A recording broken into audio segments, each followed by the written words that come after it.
Hello YouTube and welcome back to my channel. Who said I was an angel?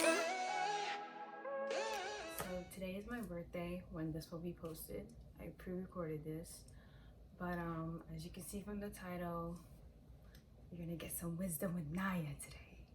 So to reflect on 20, I saw this idea that someone did 20 things they learned before they turned 20, or I think it was when they turned 18.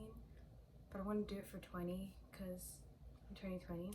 So I have my iPad and I wrote them down and I'm just going to share them with you and hope you learn something or maybe you can relate. Some of the things I learned are kind of like self-explanatory, but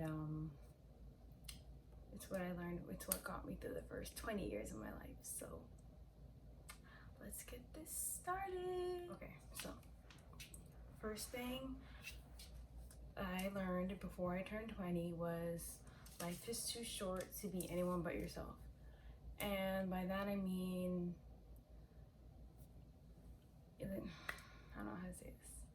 Life is already short as it is, so to go through life and pretend to be someone else because you want to follow the status quo or you want to be like everybody else, just think about it. You only get one life, and why would you waste it being someone that isn't yourself? I feel like God made us for a reason, and no two people are supposed to be alike. So like I said, life is too short, so why would you want to be anyone else but yourself? That's just how I see it. Number 2, friends come and go. That was probably the hardest thing to learn, especially in high school, is like being able to realize that everyone was not meant to stay in your life and people come and go. But you know, I just learned it's life. It's part of life, and certain people cross your path for a reason, and I feel like, you know, God puts them in your life for a reason or whatnot. But I do believe that, and it's hard, especially when you have so many memories with that person.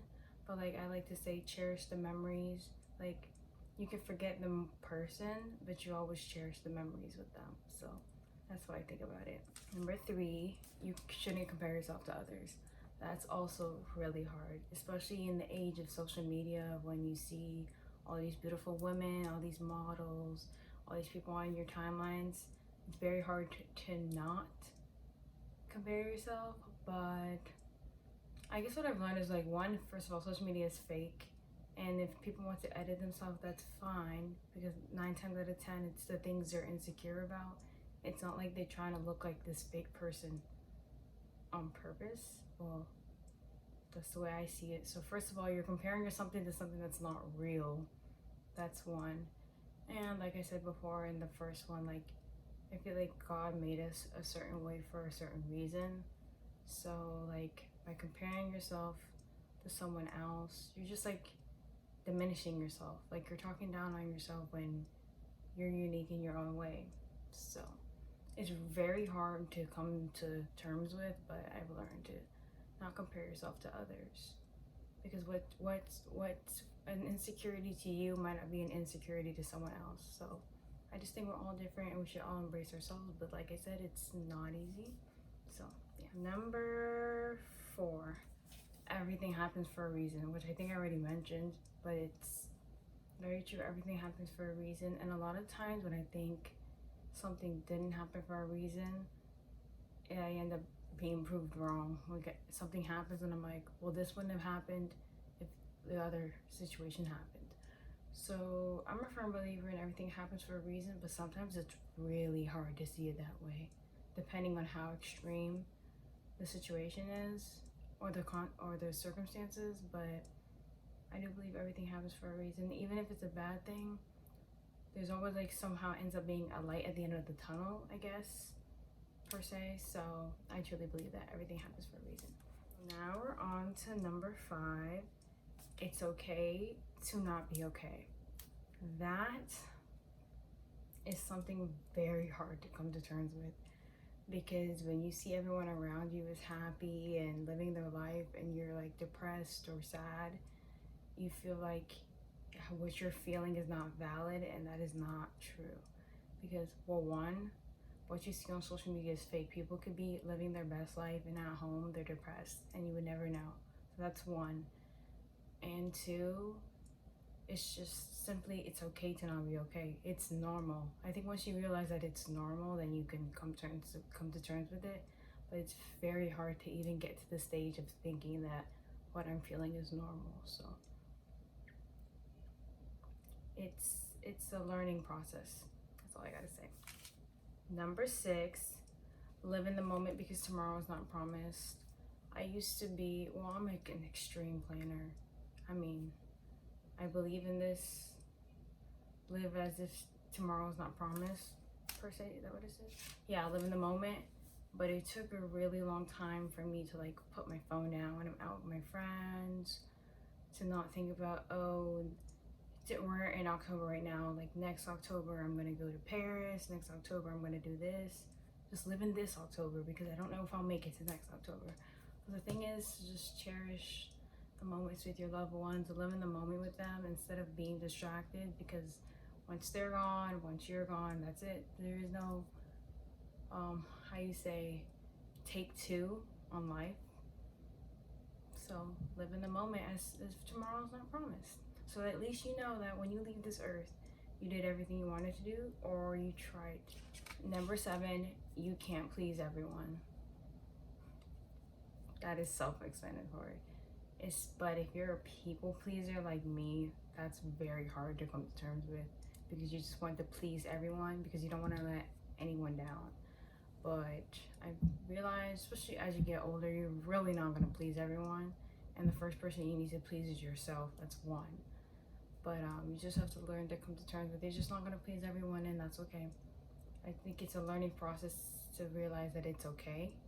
But it is what it is. You can't please everyone, and it's still hard for me to grasp, but I'm learning very slowly that you can't please everyone. And it is what it is, as my grandpa would say.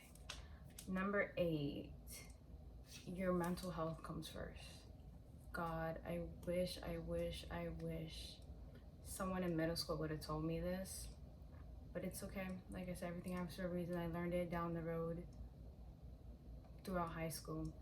But if you don't want to hang out with a group of people because you're in a bad mental health state, don't go. Because when you go and you act fake, pretend you're happy and you're not happy. And pretending is just, it's not helping you. You know what I'm saying? So I feel like if you need a mental health day, a mental health week, a mental health month, take it, because at the end of the day, your mental health comes first. There's no other way to put it. Number 9, it's okay to make mistakes. Oh my gosh. Coming from someone who's a perfectionist, I still don't think I fully grasp this, but it's a learning process. But what I feel is like, if you make a mistake and you learn from the mistake, it's fine. But if you keep making the same mistake over and over again, then that's a pattern, and then you need to give yourself like a life check. Like, what are you doing? We need to assess the issue, like within yourself. Like, why you keep making that mistake? But at the end of the day, like I said, if you learn from it, you move on with your life. Because like I said, everybody makes mistakes. You just gotta learn. 10, trust your gut. I feel like I'm really good with trusting my gut, like really good. But there's been times I have not trusted my gut and ended up in not bad situations, but uncomfortable situations where I don't feel safe or I don't feel wanted, like in an environment where the energy is off. So always trust your gut. If you're somewhere and you don't feel safe, just leave. If someone makes plans with you and you feel like something bad is gonna happen if you go, stay home. Just trust your gut. Trust your gut. Period. Number 11, everyone grieves in their own way. Oh my gosh, I cannot stress this enough. Do not tell someone how to grieve. Point blank, period. Don't tell somebody how to grieve. There's like a grieving process, like cycle, like an official like mental health grieving cycle, like it's a real thing. And I believe it's true, but the way people go through it, first of all, everyone doesn't go in the same order. Some people skip steps. And I just feel like everyone's grieving process is different, and you shouldn't judge how someone grieves. So that's just self-explanatory. I'm not even going to get all into that because it makes me mad when people judge other people when they're grieving, because they're not going to grieve the same way as you. So just don't do it. Don't be that person. Number 12, cherish memories over material things. So what I mean by that is like, if you want to take that trip to, I don't know, to Hawaii with your 3 best friends, and you're like stuck between, should I take that trip or should I buy a Gucci bag? The trip.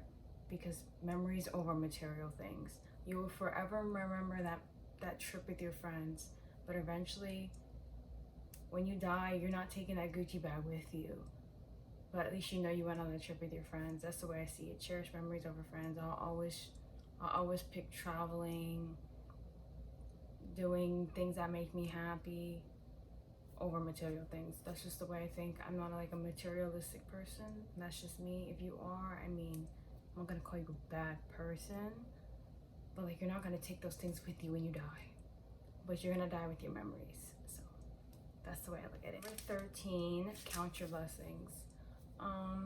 This is really hard, especially on your bad days, on your worst days per se. Counting your blessings. It's really hard to be having a mental breakdown and to think, well, at least I'm alive, when you don't even feel like life is worth living. You know what I'm saying? So I'll never push this on someone, but it's really important when you are in a good place to count your blessings, because, you know, my therapist always said there's always going to be somebody in a worse position than you, and you should be grateful for. Literally, at the end of the day, when you wake up, you should, in the morning, I guess, you should be thankful that you have a roof over your head, food to eat, clothes to wear, because sometimes we forget that those little things are blessings. So don't forget to count your blessings. Number 14, your body is your choice. And what I mean by that, I don't mean like pro-choice, pro-life. I mean, if you want to wear a crop top and booty shorts somewhere, don't let anyone, no female or male at that matter, like talk down on you or call you names, because you're in touch with your body and you're confident, because your body is your choice. What you choose to wear, whether you wear makeup or you don't, whether you don't wear makeup, whether you have things done to your face or your body, or whether you don't, whether your hair is a wig or it's natural. Well, I said this is your body, your choice, but honestly, it's like, it's just you as a person. Like, don't let anyone talk down on you, especially on your confidence, because your confidence is what makes you who you are. So just remember to just be confident with who you are, and don't let anyone tell you that you shouldn't be doing something, you shouldn't be wearing something, or you shouldn't be wearing that crop top, you shouldn't be wearing makeup, why do you wear wigs? Don't let anyone ask you these questions, because you do what makes you happy, what makes you feel confident, and that's the way I see it. Okay, number 15, don't look for happiness in others. I cannot stress this enough. If you look for happiness in others, you're just gonna end up disappointed, point blank period. So if you don't take my advice, karma's gonna hit you anyways. I hate to say it, but don't look for happiness in others, because they're just gonna disappoint you, not because intentionally, but you just can't rely on one person to bring you happiness. You have to be, I'm not gonna say like a happy place in your life, because we all have good days and we all have bad days, but more so like, you need to bring happiness to yourself. Do things that make you happy yourself, instead of looking for someone to fill that void for you, because they're either gonna fill that void for a little bit, and then eventually, like, when they can't be there for you, you're just gonna crack, or they're just not gonna fulfill you at all, just bottom line. So I just don't think you should be looking for happiness in others. You should surround yourself with people who make you happy, but you shouldn't depend on them to make you happy. Period. Number 16, love yourself first. You guys all know the saying, in order to love, you can't love someone else until you love yourself first. I stand by that, and I think that's probably why I'm still single, because learning to love myself is still a daily struggle. So I feel like I'm not ready, and that's okay. But what's not okay would be to jump in a relationship when you don't fully love yourself. So love yourself first, And then you can love everyone in the world. But before you do that, you have to love yourself first. It's a process. And don't rush yourself. But remember, love yourself first. Number 17, don't be afraid to speak up for what you believe in. Oh, especially in a year like 2020. If you believe in an organization, if you believe in the LGBT, you believe in women's rights, you believe in immigration reform, or it doesn't even have to be political. You believe in like helping the animals, saving the whales, whatever it is, don't be afraid to speak up. Because in America, we have freedom of speech. If you don't live in America and you're watching this, I mean, I'm assuming you have freedom of speech. But if you don't, I mean, I'm sorry. But like I said, in America, we have freedom of speech. So don't be afraid to speak up for what you believe in. And don't be afraid of someone judging you for speaking up. Because it's 2020.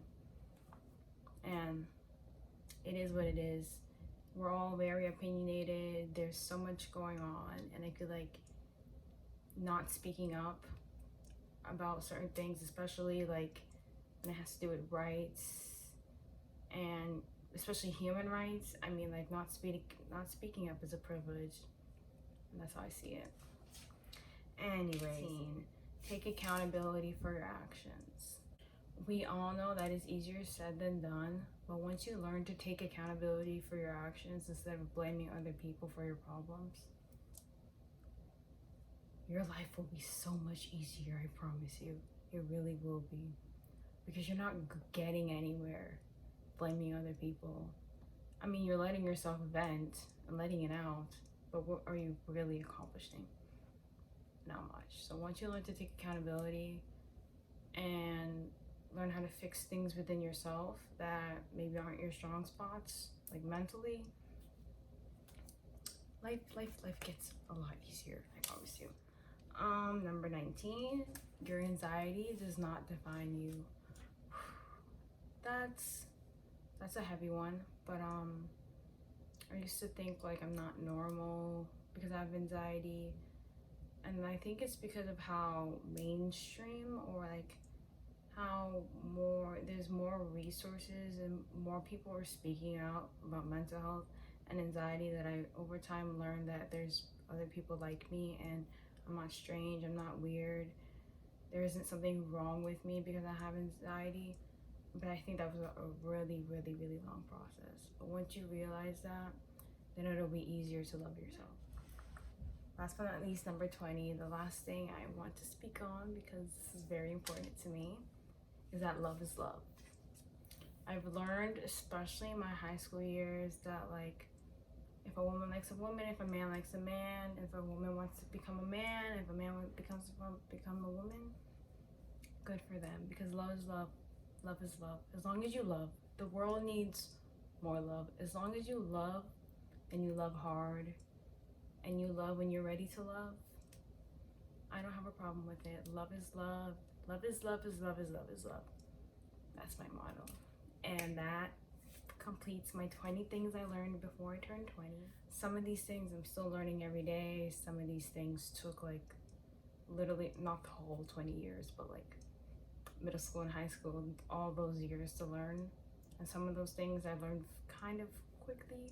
Like I said, everyone learns at their own place. Everyone's in a different spot in their life. And I just wanted to share this with you guys because it's really important to talk about these things. And I'm just so excited that I made it / I'm almost gonna be 20. I did not think I was gonna make it to 20, but here I am. Thank God that I'm here, I'm alive. Like I said, I have a roof over my head, I have food, I have friends, I have family. I'm overwhelmed with happiness in my life right now. And if you're watching this, I appreciate you. Thank you for subscribing and watching me for however long it's been. I love you guys. There's been no concerts this year, so I've been really bad with content, but I'm trying to find ideas of things to do, so don't ever hesitate to give me a suggestion. I love you guys. I hope you guys have a good holiday season, because And it's my birthday. Thanksgiving and Christmas is around the corner. But let's make the rest of the year great. And I love you guys.